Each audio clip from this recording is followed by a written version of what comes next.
June 6th, 1944. Sword Beach.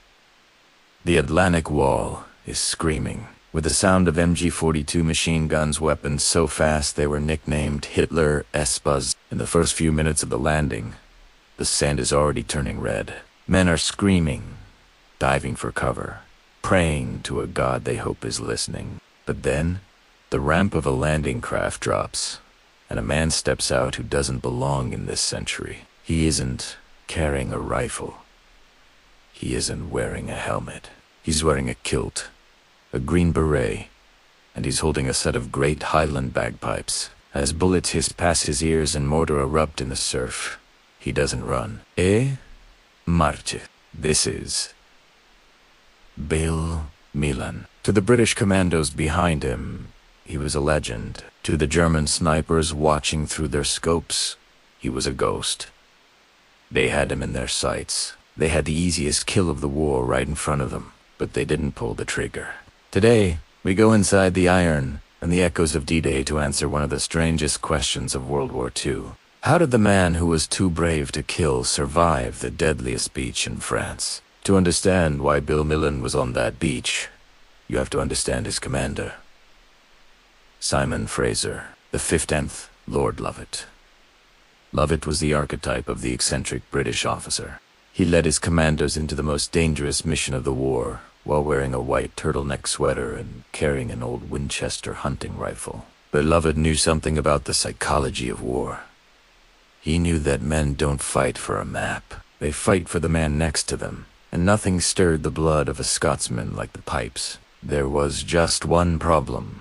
The British War Office had strictly forbidden bagpipes on the front lines. In World War I, pipers had been slaughtered in such high numbers that the military deemed them a pointless waste of life. When Millin reminded Lovat of this rule, Lovat gave a response that would define Millin's fate. But that's the English War Office. You and I are both Scottish. That doesn't apply to us. On the morning of June 6th, Millin was the only man in the entire invasion force of thousands who was unarmed. He carried his pipes, a ceremonial dagger tucked into his sock, and a sheer, terrifying amount of audacity. As the landing craft approached the shore, Lovat turned to him over the roar of the engines and said, "Give us heelin', laddie." The ramp hit the water. Millin stepped off into the freezing surf. The water was up to his waist. He could see the bodies of the men from the first wave floating past him. Most men were hunched over, trying to make themselves a small target. Millin stood 6 feet tall. He struck the bag, filled it with air, and the wail of the pipes erupted over the shoreline. He began to walk, up and down the water's edge. Lovat had told him to keep playing until the beach was secure. Bill later recalled, "I didn't think of myself as a hero. I just thought, I must keep the pipes going. If the music stops, the spirit stops." He played the road to the Isles. He played All the Blue Bonnets Are Over the Border. Men who were pinned down in the sand looked up.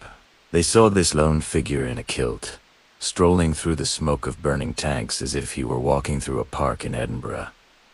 The effect was psychological magic. A commando later said, "When we heard those pipes, we felt ashamed to be afraid."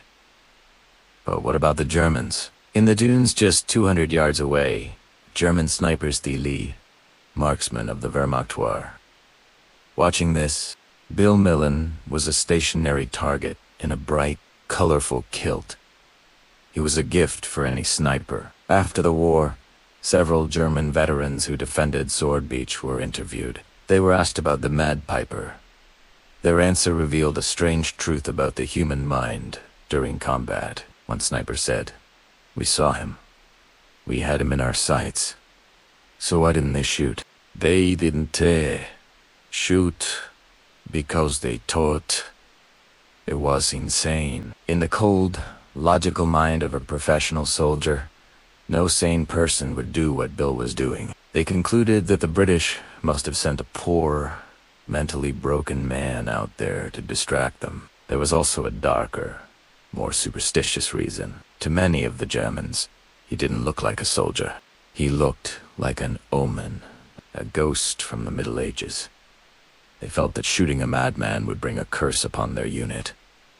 Bill Millin wasn't protected by steel or Kevlar. He was protected by the sheer, overwhelming power of his own courage. He was so brave that the enemy literally couldn't comprehend it. Bill Millin survived that day without a single scratch. He went on to play his pipes as the commandos moved inland, eventually crossing Pegasus Bridge under heavy fire, still playing, still refusing to duck. When he died in 2010, the world lost a piece of its living history.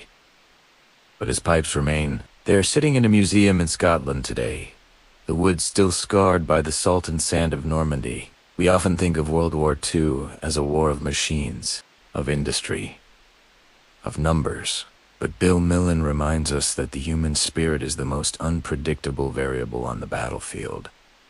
He didn't save lives by killing. He saved them by reminding men that even in the mouth of hell, there is still room for a song. For more untold stories of the Iron Will and the echoes of history, subscribe to Iron and Echoes, lest we forget the men who walked through fire and the music that led them.